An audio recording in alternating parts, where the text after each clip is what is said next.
All right, hello everybody. This is Tom Linsky, and we have Kyle Hudak here. No Matt tonight. He had a prior engagement that he has to go attend to, and usually he hosts these podcasts. It's usually done on his computer through his software, and he usually does the arranging and the mixing.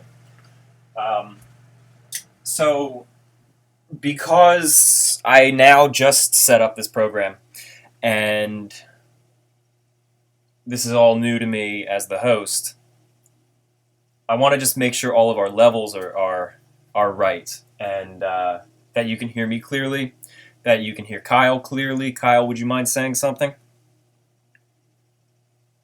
Hello, I hope everyone can hear me clearly. There you go. All right. So how do the levels sound? Everything sound good? Because there was no easy way to test that prior to just going live. Um, so yeah. All right. All right. Well, thank you all for joining us. This is our Arrival in New York podcast. Um, Carpathia arrives in New York City on April 18th, 1912. And in our schedule, we said we were doing this a day early because today's still the 17th. But tomorrow is actually a very busy day for us outside of our publicity stuff. So, unfortunately, that takes priority. So, anyway, we had to bump up our arrival in New York 105th commemoration to today. So that's what we're going to be discussing. We're going to be talking about all sorts of stuff with the RMS Carpathia arriving in New York. The RMS Carpathia, as you know, if you're at all familiar with the Titanic, or if you tuned into our previous podcasts and live streams, the Carpathia was a Cunard Line steamship, and it was the first ship on the scene of the wreck of the Titanic, and it was the ship that recovered every survivor. They picked up approximately 700 people out of the water, and they kind of had a general rule of thumb. They didn't stick to it 100%, but the general rule was you don't pick up bodies. And there's so many reasons for this. First off, you're already overcrowding the ship. You're already piling so much stuff onto it because the Carpathia physically picked up the lifeboats and was storing 13 or 14 of them on its deck from the Titanic, actually recovering them physically. And then it had about 700 additional passengers and crew from the Titanic coming on board. So it was not only a sense of overcrowding, but it was also the fact that you just don't want bodies on board. You don't want the survivors to be able to see people they might recognize, their loved ones, or people they were friends with, or people that they just have seen around. You don't want that. It's already traumatizing enough. You don't want, even if you can't see them, even if they were stored away, you don't want the idea that your loved one is their body is stored on board. So they did pick up a few bodies. They picked up Phillips. They picked up one or two others, but they ultimately buried them all at sea, which means they do a quick funeral service. They're very respectful, and then they usually add weights to the bodies and gently lower it over the side or toss it over the side under a flag. So that's how they buried some of these bodies. The Californian arrived on scene and sent a telegram to the Carpathia asking, is there anything we can do? Is there anything else we can do to help? Are there more people floating around? What can we do to be of assistance? The Californian, of course, being the ship that didn't answer any of Titanic's distress calls, only now arriving at the time of the recovery. And of course, the Carpathia replied, everything that was possible has been done. Please return to your course. And the Carpathia turned to return to New York City. The Carpathia set sail from New York, I believe, and was sailing over to the Mediterranean. I don't know the exact port of destination. And they might not actually have departed New York City. They might have left Boston or Philadelphia or something like that, although I am pretty sure it was New York. But they turned around and they decided we have to go to New York. It's where all of these people were going. It's the right thing to do. It's the proper place to go. So they went to New York City.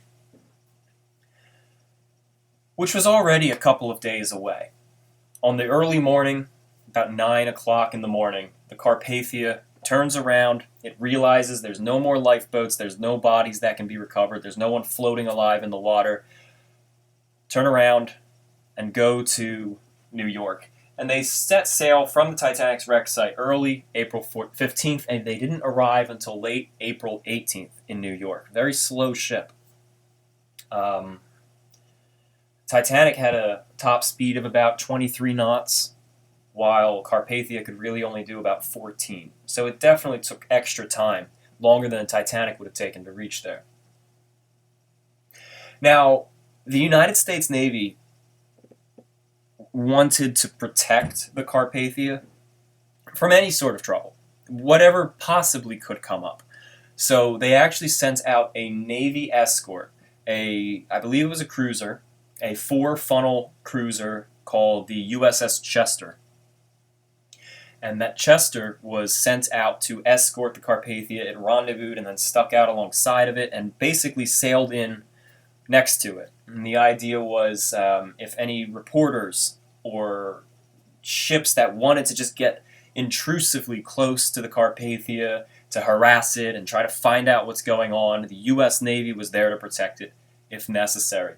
And of course, God forbid, if something happens to the Carpathia and other accidents, the U.S. Navy was there to ensure protection. So that's a cool little detail that's not really well known, and it's that the Carpathia was actually escorted by the USS Chester. The weather turned almost immediately after picking up the passengers and crew from the wreck. The weather clouded up, and it was a bad storm. And it arrived in New York under a storm as well. Before going to its own pier, it went to the White Star Line pier. I don't know the exact number. It might have gone to the pier that the Titanic was supposed to go to.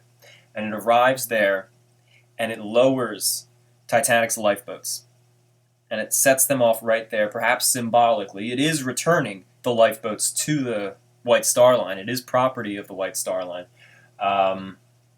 But it's almost symbolically allowing the last physical remainders of the Titanic to reach its final destination.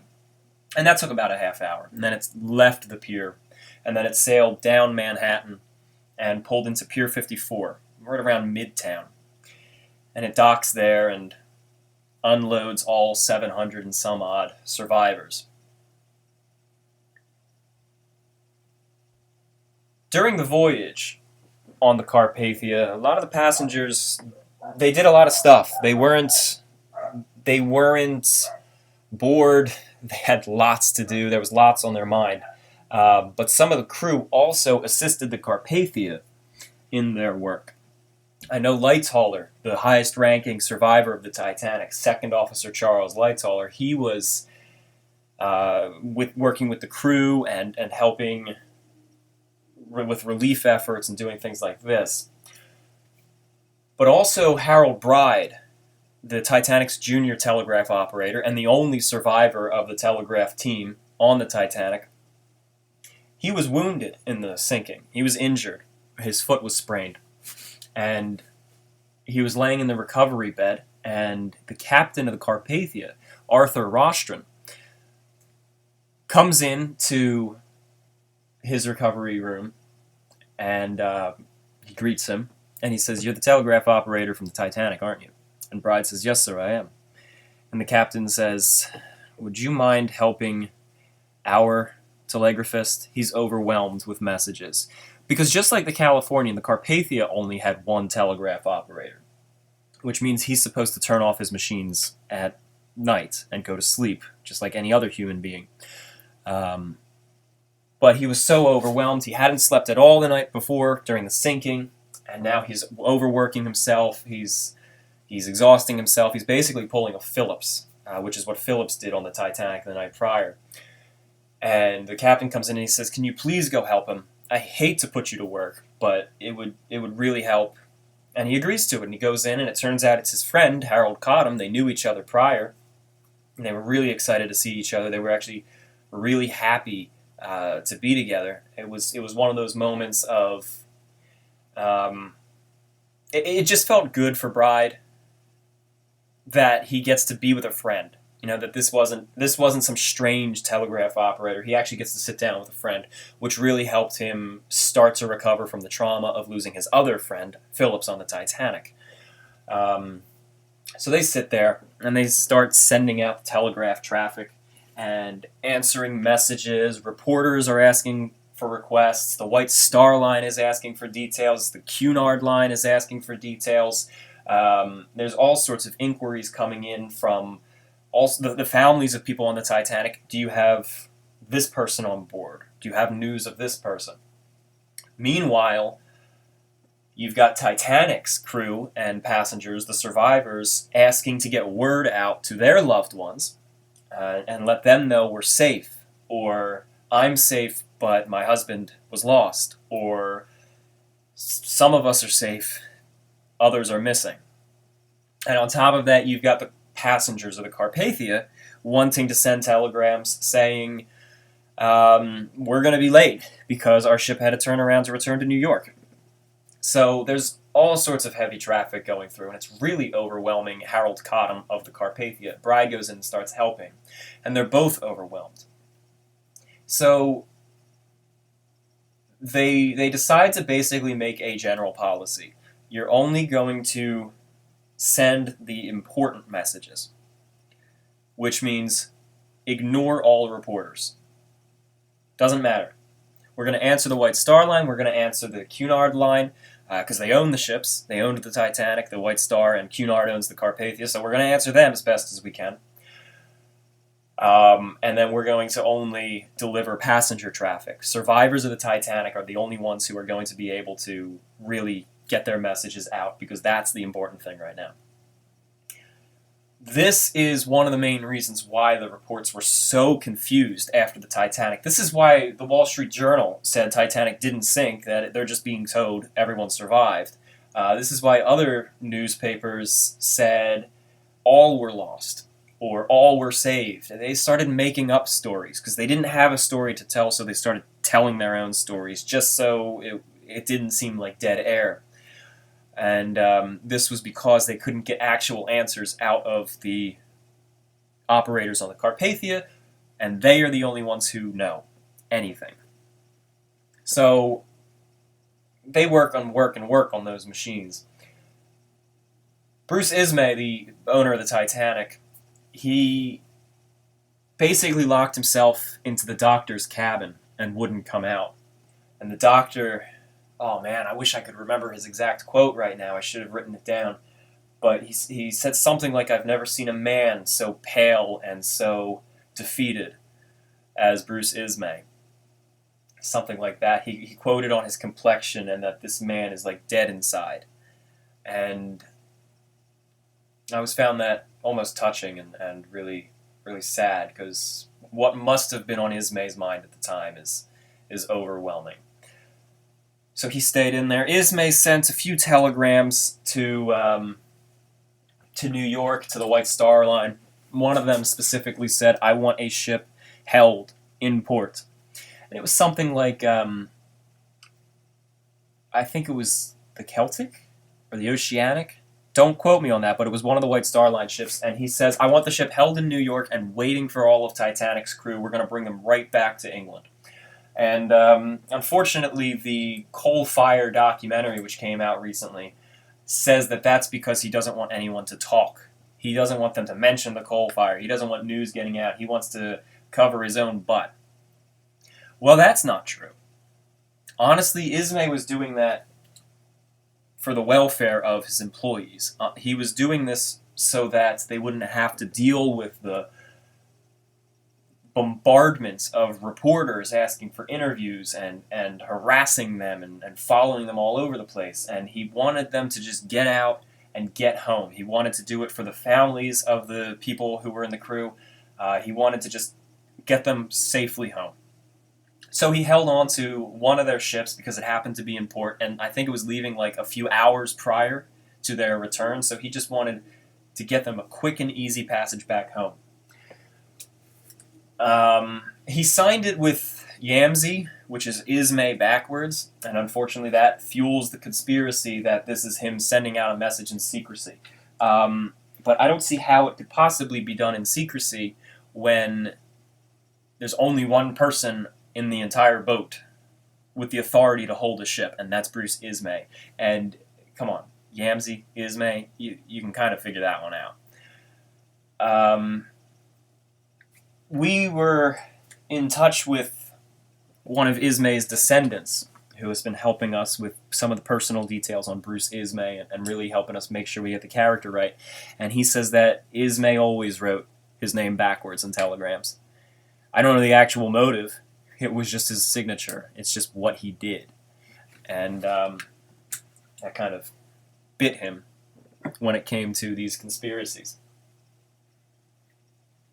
So the Carpathia arrives in New York at Pier 54. It gets to Pier 54 at 9 p.m., but there are massive crowds waiting there. There's 30,000 people on the street outside of the pier, and an additional 10,000 people in Battery Park watching the ship sail in. And it was this eerie sight. You know, it was a rainy night. It was just after twilight, and the Carpathia pulls in.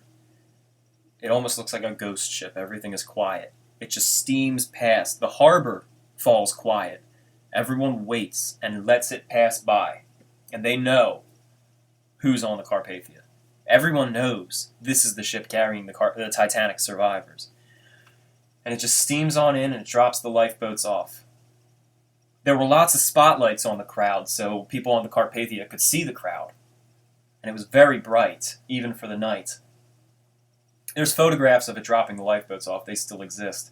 And then it steams back to Pier 54, and it just silently pulls up. What you see in the photograph right now on this live stream is the Carpathia at the pier. That's the Carpathia right there. And it holds there, and it stays there, and it starts unloading. And everyone walks off of the Carpathia. You know, there's mixed feelings. There are some who are really excited to be on land again. There are some who are happy, because fortunately they avoided tragedy in their families or in their friends, and they're just happy to get off and get onto land. There's some crewmen, survivors from the Titanic, who talk to the press. It's mostly stewards, I think. There's a video of the stewards, and they're smiling, and because they like the publicity. You know, they're young kids. They haven't been hit by the tragedy yet. And they're showing off the life jackets, and they're enjoying the publicity. But for the most part, it's like a funeral march that gets off of the ship, and they all pass through the pier. And they're all quiet, and there's reporters all over the place, and there's 30,000 people. There's photos flashing, and cameras flashing photographs, and it's really the first time in world history that a tragedy is being so covered by the press. This is the first disaster that's really being reported internationally.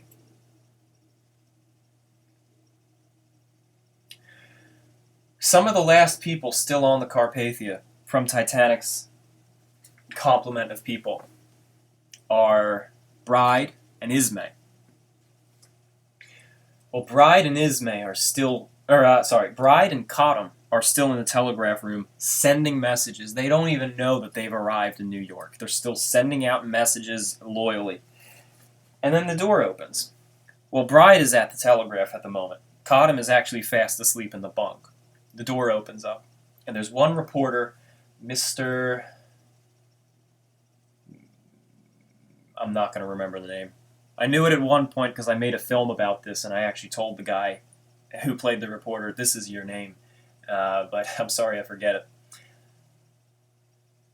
He was with the New York Times, though, and he walks in, and alongside him is the man, the myth, the legend, Guglielmo Marconi, the owner of the Marconi Company, one of the pioneers of wireless telegraphy. And he walks in with him. Now, Bride is like, he's so exhausted, he's so out of it, really, and he's sitting at the telegraph, and he's just mindlessly sending the messages, and Marconi comes in and puts his hand on his shoulder, and I loved the parallel. In making my film, I had to include this. I loved the parallel that Smith came in, put his hand on Phillips's shoulder, and he says, "You can stop now," when the Titanic was sinking. Abandon your cabin. And now here on the Carpathia, Marconi himself, who happened to be in New York at the time, comes into the wireless room, and Bride is in the same trance, and he puts his hand on his shoulder, and he says, "It's hardly worth sending now, son," referring to the fact that you're in port. And Bride doesn't even know who it is. He says, "Well, I have to get these messages out. People are counting on it." And he turns around, and he sees it's Marconi, and he stands up, and it's like, oh, holy cow. Let me explain it this way.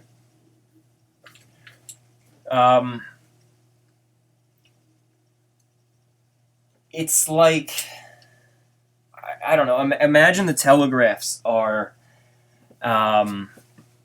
Facebook Messenger or something. It's just think of it from a modern standpoint. Imagine all the distress calls went out over Facebook, all right? I know it's ridiculous, but bear with me. And then this is the same thing as Mark Zuckerberg walking in. It's that same exact thing. So he's shocked, and he stands up, and he's just, this is the Bill Gates, this is the Mark Zuckerberg of 1912, and he's looking right at him. And he's speechless for a moment. And then he just looks into his eyes, and he says, "Sir, Phillips is dead." Marconi pays Bride $1,000 to give his story exclusively to the New York Times reporter who's standing there, and he does so. And he tells it in full. And most of what we know from Bride's experience on the Titanic and Phillips's experience comes from this interview done by the New York Times. Cottam wakes up. I can't help but find it almost comical that this guy's just passed out on the bed, and Marconi himself is standing there. See, I almost imagine, Marconi and the reporter and Bride are talking, he's telling the story, and I just picture Cottam in, the most awkward sleep position. Maybe his mouth open and his head lurched back, and then he slowly wakes up, and he sees Marconi. He's like, "Oh, crap." Maybe wipes drool off of his chin or something like that. At least that's how I wanted to portray it in the film. But then he jumps up, does the same kind of, stun, and Marconi pays him $750 to tell the New York Times his story exclusively. And he does. And that's where we get these stories from. They disembark.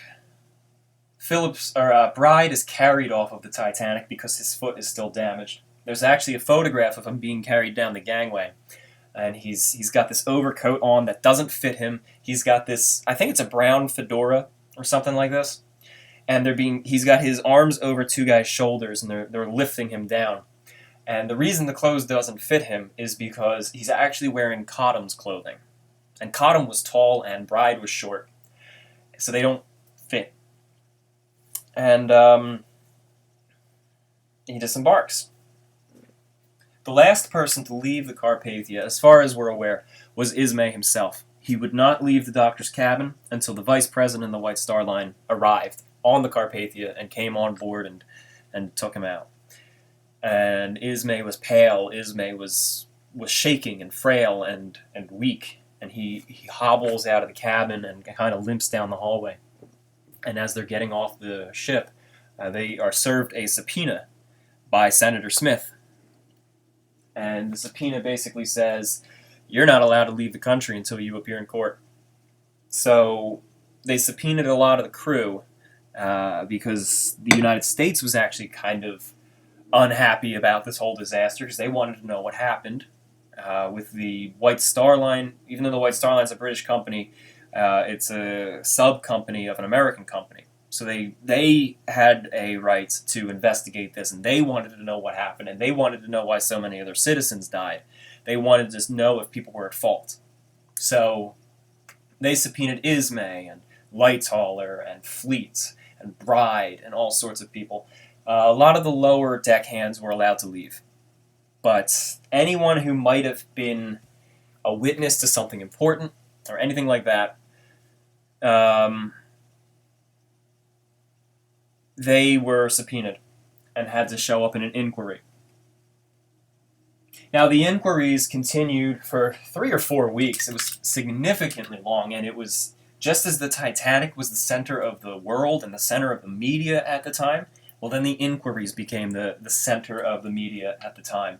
And they carried on for about 4 weeks in New York City at first, at the Waldorf Astoria Hotel in Manhattan, which I always found interesting because Waldorf Astoria originates from Astor. And John Jacob Astor, the richest man on the Titanic, is part of the family that owned the Waldorf Astoria Hotel.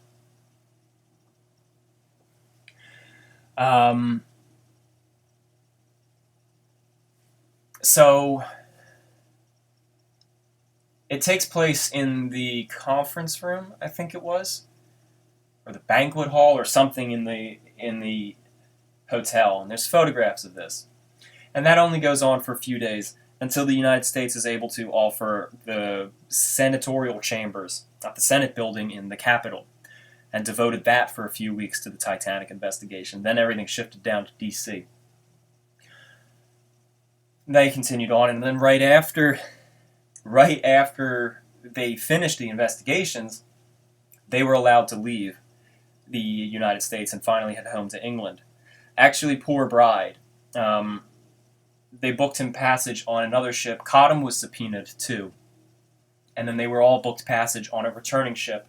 But Bride was unfortunately called back in a few days after the voyage, so he had to miss his voyage. And then they got him a different voyage. He had to stay an additional week in the United States. And then he went home.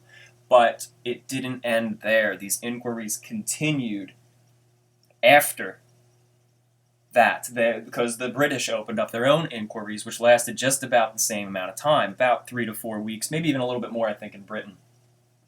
And we talked about this during the Clearing Their Names podcast, but there were 2 very different objectives of the inquiries. The American inquiry was more meant for the public, because the public was demanding answers. The public wanted to know what this was all about. So the questions were more basic, because they wanted any average citizen to understand, because they were made available to the public. So they asked simple questions. Looking back now, in hindsight, they're very simple questions. But they basically wanted to answer to the public. While the British inquiry, which served an equally meaningful purpose, was answering specifically to the people who run ships and who manage the laws for ships. What went wrong? How can we improve? So I feel like there was actually a really nice balance between the American and the British inquiries. And as horrible as they were for the survivors and how traumatizing and how difficult they must have been, they were necessary, both of them. And I feel like it's good that they happened, but what a horrible, hellish experience for the survivors who went through not only the disaster, but one of the inquiries or both of the inquiries. One thing that always struck me, one survivor, he was talking about the screams that came after the shipwreck, and he was asked to describe them. And he begged the inquisitors, he begged them not to make him describe it. He says he just can't think about that.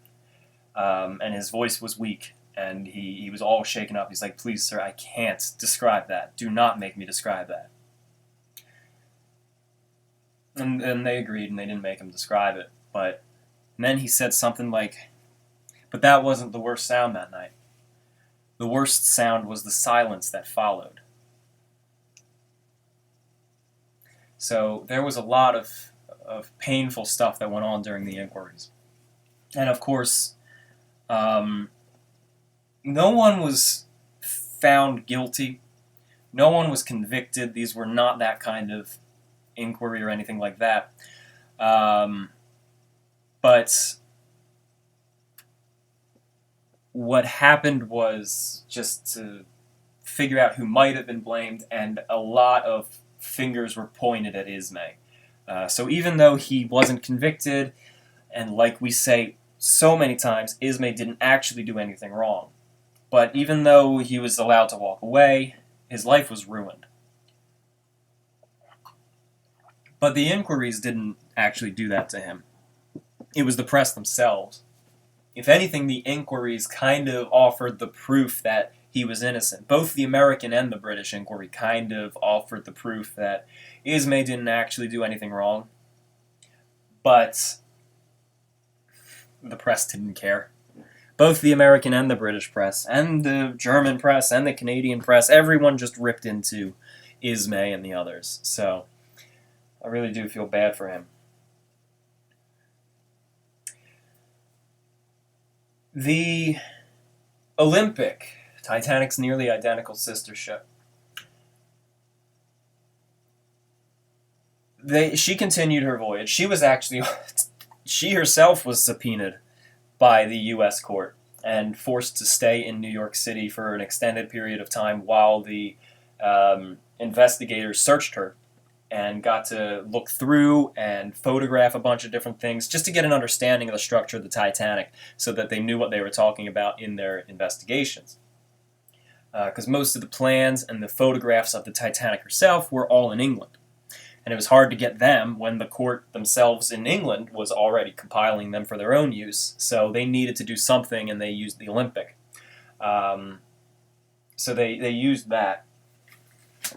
But on the Olympic, as the press was pointing the blame at lack of lifeboats and things like this, the Olympic had the same number of lifeboats as the Titanic.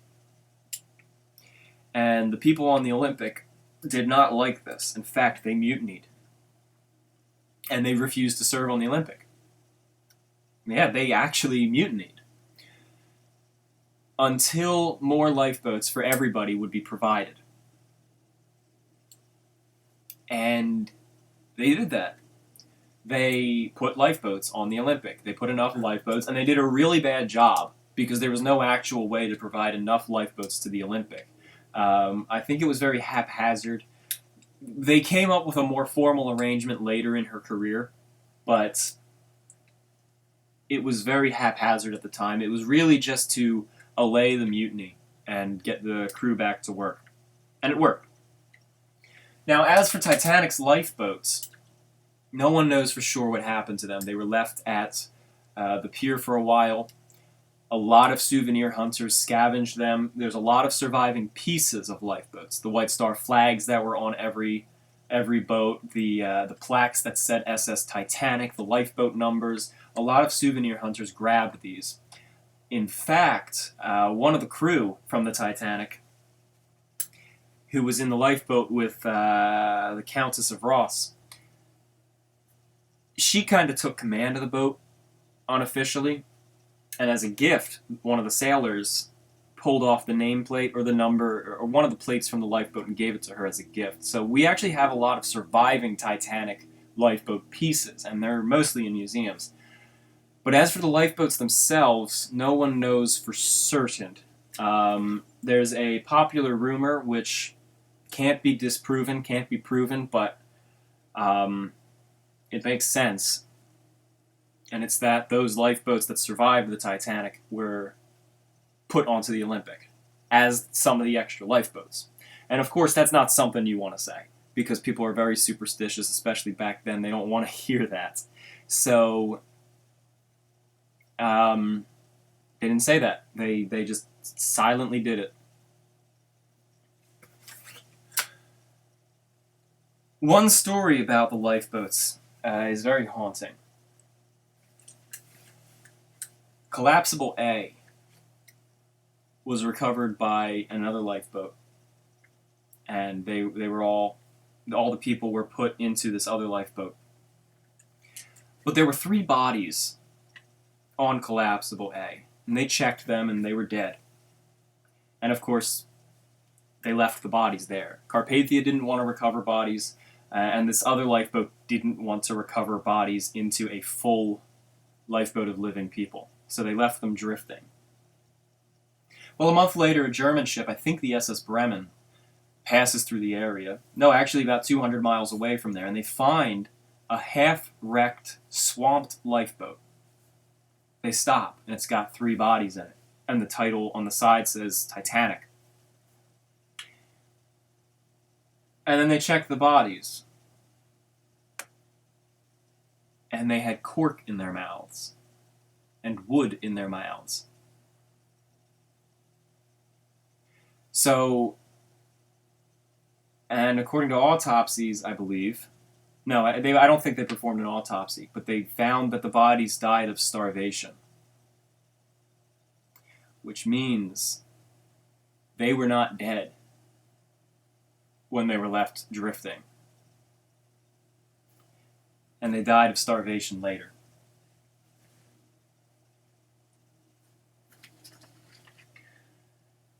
The Mackay Bennett was a cable-laying ship from Newfoundland, Canada, and the White Star Line almost immediately chartered them to go out and recover the bodies. As soon as the Carpathia cleared the area, the White Star Line said, well, we got to do something about the bodies. And they hired the Mackay Bennett and a few other ships to go out to the wreck site and pick up bodies, and the sea was littered with them. And the Mackay Bennett brings on board about 306, I think is the number. 306 bodies on board. And they do everything they possibly can to preserve them. And unfortunately, that's too many for them to handle. So they have to pick which ones are we keeping to bring back to land for proper burial in cemeteries or to return to families, and which ones do we return to the sea with proper funeral rites and all needed respects, but which ones do we bury back at sea? And they picked. And, of course, now people like to make a social statement on it and say that, well, they prioritized the rich and they just tossed the poor bodies back overboard. No, they didn't. That's not true. They prioritized it based off of the condition of the body. There are a lot of third-class bodies that were kept, and there were a lot of first-class bodies that were tossed over. It was based mostly on the condition of the body. Would it be possible to preserve this body for proper burial? Is it decent to save this body and ship it, or are we dealing with something that's basically destroyed and you can't give that back to the family? What they did also take into consideration, however, was a little bit of wealth. It was not for social purposes or anything like that. It doesn't make third class less of people, but what they were doing was they knew that first class families had the means of bringing back the bodies to private burial spots or family sites or whatever. And they knew that third class couldn't and that it would be impractical. So they did prioritize it in that sense. Who is going to want their bodies back for their families and who is not? So that's the only possible foundation for the prioritization of the upper class versus the lower class. So they did that, and they kept 190. Another ship recovered 17. There were 200 and some bodies that were kept, and the rest were buried at sea with all funeral rites. There was a chaplain on board.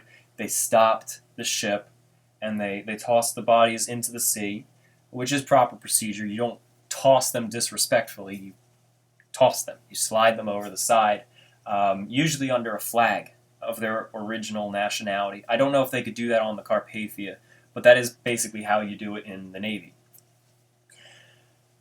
And they brought the bodies back, they were preserved, and there was, I think, a ceremony in Halifax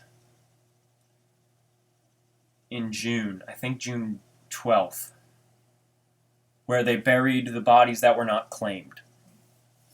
And there are 3 different cemeteries in Halifax where these bodies are buried. There's a Catholic cemetery, there's a Protestant cemetery, and there's a Jewish cemetery.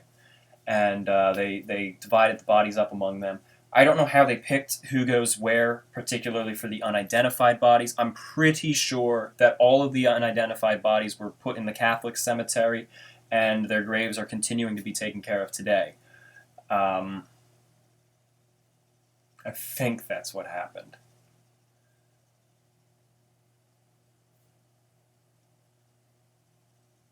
They were embalmed and preserved in a building that now is actually a seafood restaurant. And I know that every year the city of Halifax, Nova Scotia, does a ceremony on the anniversary of the original ceremony, June 11th or 12th, and they commemorate it. And actually, we will be going there this year to participate and give presentations and help commemorate it. We're going to do a video on that when we do it, but we're going up there. It's on our own dime, and it'll be nice to pay respects to those who were lost on the Titanic. That is basically everything I wanted to cover. That's all my notes here for the arrival in New York and the aftermath of the sinking. One fun fact: because of the trauma that they went through, they were allowed to bypass Ellis Island. The Carpathia did not have to stop in Ellis Island and unload the immigrants. Ellis Island, for those of you who don't know American history, Ellis Island is an island in New York City where all immigrants coming in through New York Harbor went through. It was a processing facility, and they accepted people, they rejected people, usually based off of medical reasons. And they were the first people, the only people actually in all of Ellis Island history who were allowed to immigrate into the United States without having to go through Ellis Island, because it was just, they've been through enough that the government gave them free passage. And unfortunately, that does not mean that everyone was allowed into the country to stay. One thing that still would override whether you were allowed into the country or not, even in the case of the Titanic, is your mental state. And if you were found to be insane or dangerous, you were rejected. And what gets tragic is some of the survivors of the Titanic were so traumatized and so damaged.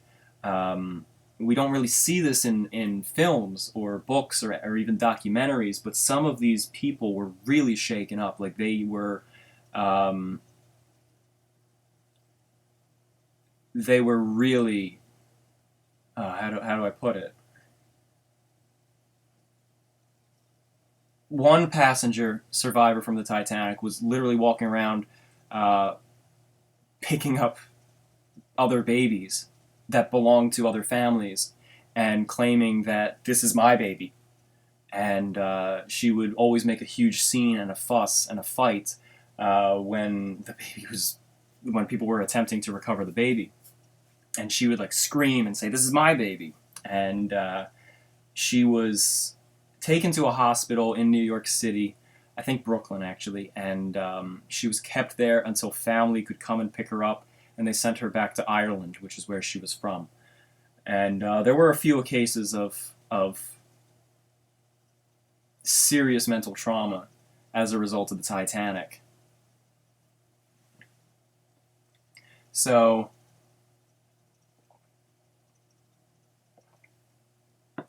yeah, that's everything I really wanted to talk about for the arrival in New York and the aftermath.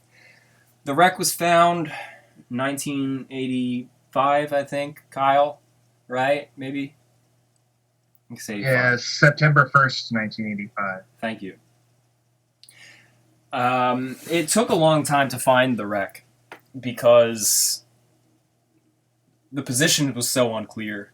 And of course, being 2.5 miles down, there's a lot of drifting, there's a lot of uncertainties, and the position of the Titanic was wrong to begin with. And it was just really hard to find that, but they ultimately found it. Robert Ballard found it, and that's the story of the Titanic. We've basically walked through it over the course of the past week, skipping only the construction. We talked about the voyage, we talked about the sinking, we talked about the recovery, and we talked about the aftermath. So, if you haven't seen it already, go and check out our Belfast teaser trailer. Belfast, of course, being the city where the Titanic was built at the Harland and Wolff shipyards in Ireland, It was just Ireland back then. Now it's Northern Ireland. Beautiful city. One of my favorites. And you will be able to explore part of that in the upcoming demo, which will be out as soon as it's ready. And I have two other reminders. One, please go onto the website and make a contribution. Go to the website, www.titanichg.com, click on Contribute, and help us out. The proceeds go to developing this project and this game and covering basically the day-to-day expenses of operating this while I continue to go out and find investors, which is not a fun task. And the other thing that I wanted to remind everyone of is that tomorrow is the deadline for our Edwardian Titanic costume contest. If any of you like to dress up in vintage clothing or do cosplay and just like doing that kind of thing, if you've got an Instagram, upload a photograph of yourself. Make it as Titanic as you can. If you can dress up in something that someone wore. This is for men and women, so dresses or suits or tuxes or uniforms. Anything you can do, something that is just Titanic. 1912 clothing or Titanic specifically, like a uniform. Go on to the Instagrams and post it. Hashtag TitanicHG and tag the two judges in the contest. I am one of them, so tag at the Tominator2 to play off the Terminator, which is another James Cameron movie. And also tag at Annelies van Overbeek, who is the other judge. So, tomorrow is the deadline, and we will be judging the winner on the 19th of this month, which is 2 days from now. So be sure to go do that, please. And maybe you'll win. The prize is, the grand prize are 2 books about clothing on the Titanic. One is Titanic Style by Grace Evans, and the other is Lucille Limited, which is specifically about the clothing designed by Lady Duff Gordon, who was a Titanic survivor. And I've been looking at the submissions coming in, and they're fantastic, actually. In fact, so many of them are good that I'm thinking of doing additional prizes. So I don't know what they'll be. They'll be something related to the game. Maybe postcards or other free promotional things. So yeah, there you go. Again, hashtag TitanicHG and then tag at the Tominator2. That's Terminator, except Tom, T-O-M, Inator, the, no underscore, no space, so the Tominator2, and at Annelies van Overbeek. There you go. Deadline is tomorrow. And I'm really excited. I'll be honest with you, I expected like 4 submissions, and we've gotten like 30. So it's really exciting. And I am going to probably post either the best ones or all of them, really, on the Facebook page. And we're going to pick the winners, but you guys might like to see everyone. So there you go. That's it. Thank you. And please do participate in that contest, because I'm really enjoying seeing these submissions. We got all sorts of cool things. Well, thank you all for joining in. Kyle, you haven't said much. How you doing over there? Oh, I'm doing good. I'm just working on the demo. Working on the demo. Oh, God, I drank water wrong. Shouldn't do that. I know. I try not to. Whoa, doggy. Talk about the demo, Kyle. I gotta go. Hang on. You gotta go.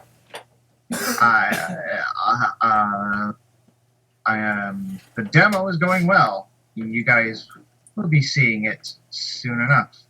Just have a tiny itty bitty bit of patience, and you will be amazed the moment this thing is up. Yes, you will. I've seen it. You're doing an amazing job on it, Kyle. And the trailer, which includes a lot of it. When we don't show so much interior, because you guys have seen so much interior already. But it's gotten great feedback, for the most part, from people who really enjoyed seeing Harlan and Wolf as it existed back then. There's always some nitpicks, but great feedback.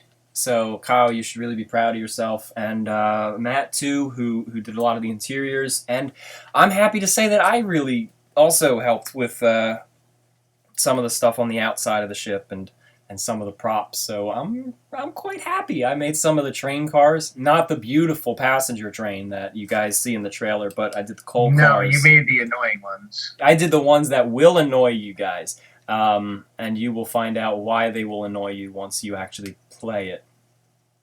And there you go. There's a character. John Milligan and Company. There's a character that you actually play as. There's minimal storyline, but we did give personality to who you are. So you guys got to meet James Penka, our lead voice actor, yesterday in an interview with him. If you haven't seen that, go check him out on YouTube. He will play the lead voice actor. He will play the lead voice in the actual game, but he also assumed the role of a different person as the lead for the demo. So you kind of get a taste of what he's like there. So there you go. That's it. Thank you. So tomorrow evening at about 8 or 9 p.m. Eastern time. Fortunately, we don't have to calculate time zones on it because it happened in the Eastern time zone. Just keep in mind that the Carpathia arrives in New York. It entered the harbor at 8 p.m.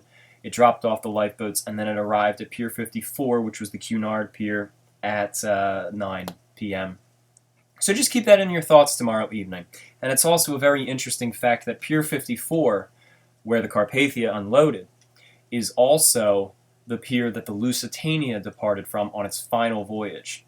And the pier used to exist up until about a year ago, when they decided to tear it down for a park. And now the park has some sort of lawsuit against them. So, thank you all for tuning in. This is our final podcast for Titanic Week, and we appreciate all of you for tuning in, especially those of you who have been here this whole time and been here and been here for every podcast. So, Kyle, is there anything you'd like to add, or have you seen any messages that would be worth addressing here? I don't believe so. Nothing? There was one possibly interesting question earlier. I don't know if you have the answer, but it was how long after the sinking were bodies seen floating? I don't know for sure.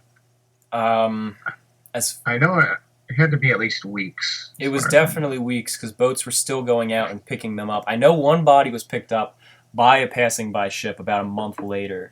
So at the very least a month. One thing that's actually quite interesting, I don't know how much truth is behind this. I'm always skeptical when it comes to these kind of things. But apparently a message in a bottle from the Titanic washed up on shore in Ireland like a year later. The weirdest coincidence is that it washed up in a town where the guy who wrote it actually was from, which really makes me skeptical. But worth noting, might turn out to just be a legend or a myth, but still kind of cool.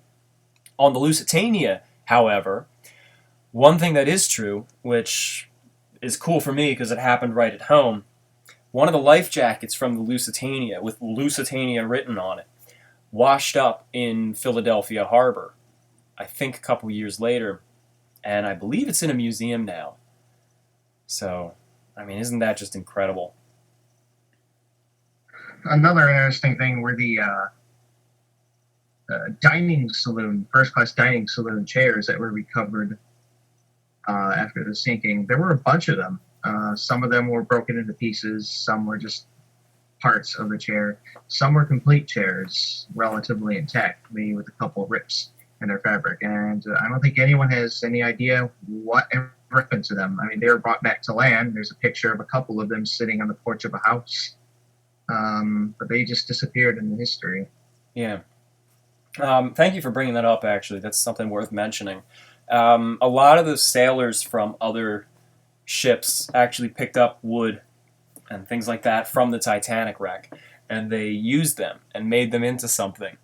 And perhaps, from our standpoint, outside of the incident, it sounds disrespectful, because like they turned it into like one thing was turned into a cabinet, which was installed in someone's private home.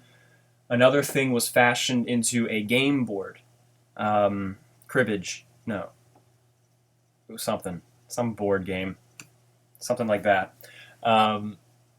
It was, and it might sound disrespectful, but actually, in the culture of sailors and mariners at the time, that's actually a way to pay respect. It's a way of salvaging a piece of a wreck and letting that ship live on as something that's actually used and still interacted with, at least to some extent. So, you know, you can take it however you want, but they did not mean it in any kind of disrespectful way. It was meant as a way to keep a part of the ship alive, in a sense, which is cool. Which is cool. And some of those pieces still survive today. A lot of them you can see in museums, things like that. So yeah, like the famous one, the really famous one. Oh, well, that wasn't crafted into something. Yeah. No, that was just one of the many pieces of debris that was recovered. Yeah, of course, that wasn't crafted into anything. For those of you wondering what we're referring to, we're referring to the wood panel from the first class lounge. It's often mistaken as a door. I don't know why. I thought it was a door when I was younger too. There's just something about it that seems like a door, but it's actually a wood panel that goes over a door in the first class lounge, and it's the one that Rose was chilling on.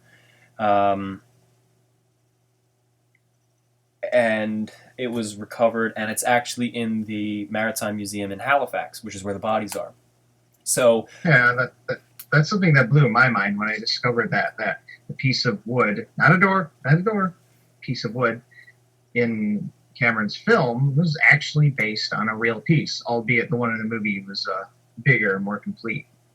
Right. I think that's cool when, you know, that's factual. Like, she could actually be on that door. So, I always like when... Stop it. You know what I meant. You know what I meant. It's just like yesterday, or during the Sinking podcast, where I accidentally said Frederick Fleet when referring to Frederick Barrett.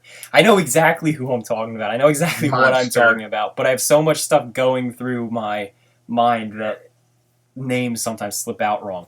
And it's the same thing there. Yes, I know it's not a door. I just said that. But I always loved it when people are doing a fictional story and they weave reality into it. It makes it far more intricate and far more believable. And the fact that they used this panel that's not a door and used it in a fictional story is really cool. So, like I said, we're going up to Halifax in a couple months for that commemoration, and we're going to visit that museum, and we're going to do all sorts of things. We're going to visit all 3 of the cemeteries, and we're going to make a video about it. We might do a daily video, we might not. But we're going to share that with you guys so you kind of get to be along for the ride and see what's up there. Kyle, are there any other questions or comments coming in that might be worth mentioning? Let's take maybe 1 or 2. Oh, let's see. What happened to Titanic's life jackets? All sorts of things, I'd imagine. I mean, there were so many, so that is a good question. Weren't they destroyed? Like most of Really them were good. deliberately destroyed or something. I'd have to guess so. Like by the Carpathia crew, I think. They were all piled up on the deck, and I think they were deliberately destroyed.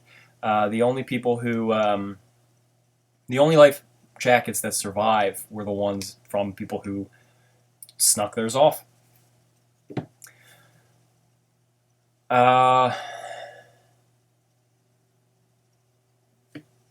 Let's see. Any other questions coming in? Quick note: the demo. I will be working on the demo so that it is compatible with the HTC Vive, but I don't know about Oculus Rift. Okay. Thank you, Kyle.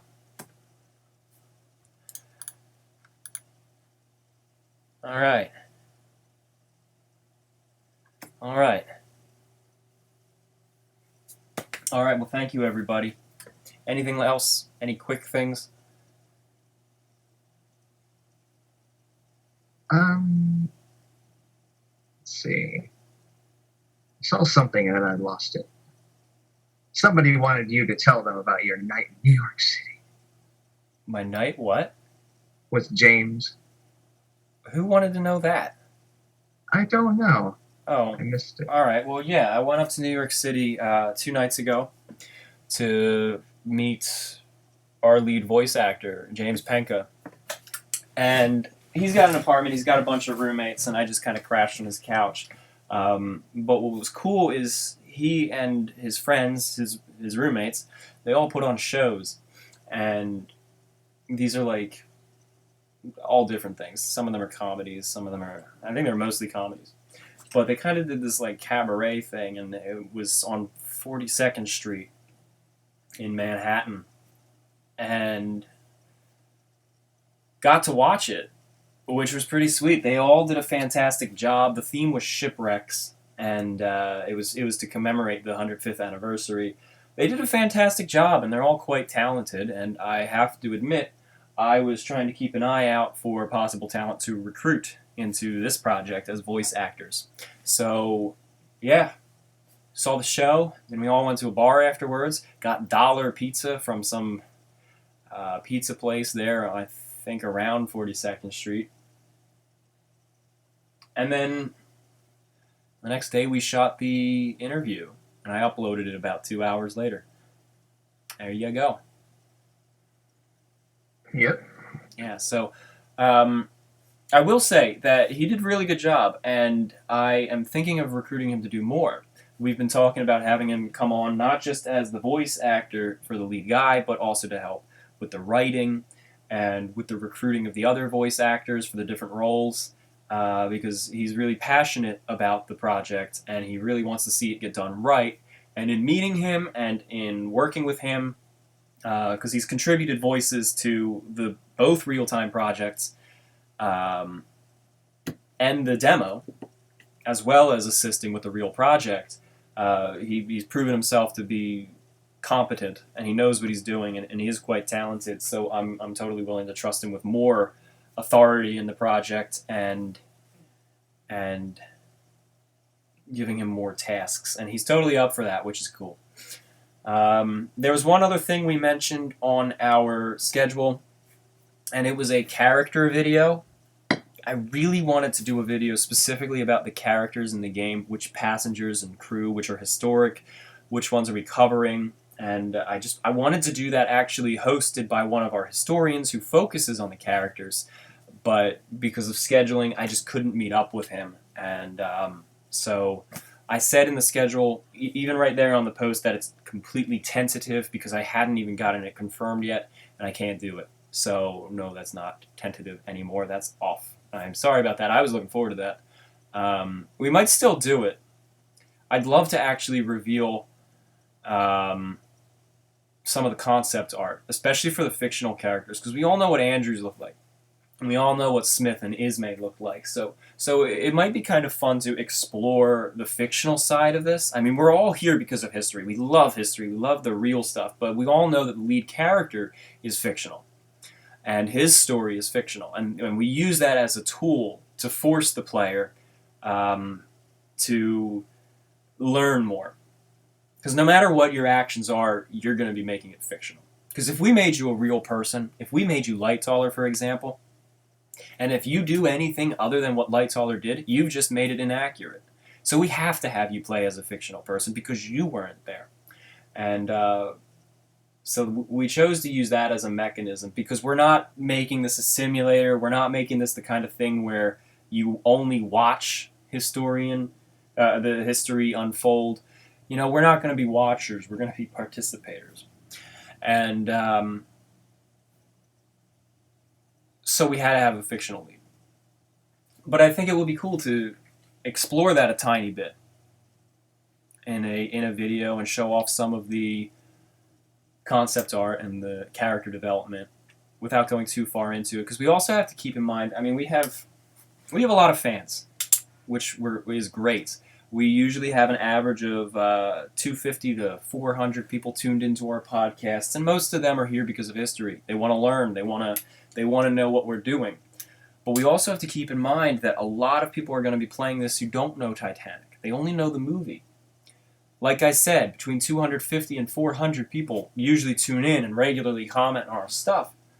But over 250,000 people have downloaded the demos. And the video has been watched 20 million times. So we have to be able to reach out to those people too.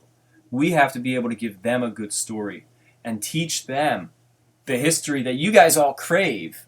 We have to appeal to them and show them that this is cool. The facts are cool too, but the fictional story is the way in. And honestly, that's kind of what Cameron did, but we're not doing it as extensively. We don't have a whole bunch of fictional plots and love triangles that we're focusing on. We're focusing on the Titanic, and the fictional guy is just your way in. So it might be kind of cool to do a video exploring that sometime, but I don't know when. One thing I'd like to remind everybody, and I'd like to remind ourselves this too, but the main reason we're together, the main reason we're a team is to build this game. These podcasts and these videos and even these demos, they're all side. They're all just things that we do to keep you guys engaged, so that you know we're still working hard, so that you know that we're devoted to this project still, that we haven't disappeared. That's our way of working with you guys and keeping you guys involved. But we do have to work on the actual game, which we still do, but we can't focus so much on the other stuff. So, well, thank you all. Don't forget about the contest. Hashtag TitanicHG, at the Tominator2, at Annelies van Overbeek. Please go onto our website, TitanicHG.com. Contribute if you can, and we really appreciate it. There are donation levels, and there are perks that you can get in response. And